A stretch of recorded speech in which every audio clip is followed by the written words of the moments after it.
היי, אני שני חזן, מלכת היופי של ישראל לשנת 2012, ובוגרת מאוד מאוד גאה של פרויקט ידידות צהלה. אני רוצה לברך אתכם על היום הזה, ובאמת לאחל לכם שתהנו הכי בעולם. הייתי מאוד רוצה להיות איתכם היום, אבל יש לי כמה מחויבויות קודמות, אז לכן לא יכלתי להגיע. בכל מקרה, אני רוצה לספר לכם שבתור בוגרת של צהלה חוויתי המון חוויות מדהימות, ויצא לי לעשות המון פעילויות שמאוד תורמות לקהילה ומחממות את הלב כל פעם מחדש.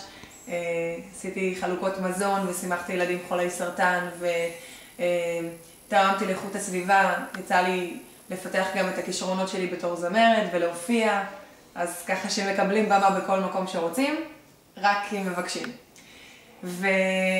עוד משהו שאני רוצה להגיד לכם, זה באמת שתנצלו כל רגע שאתם נמצאים בארגון הזה, כי באמת שזה משהו שהוא חד פעמי, ואם אתם כבר נבחרתם להיות שם, אז תנצלו כל רגע.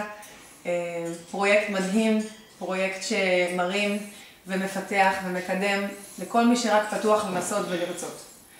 אני רוצה מאוד להודות ליושב ראש והמייסד של פרויקט צהלה, רן פקר, ולמדריך שלי, שהוא באמת ליווה אותי כל הדרך ותמך ועזר, שאול קרמר. וזהו, פשוט שיהיה לכם כיף.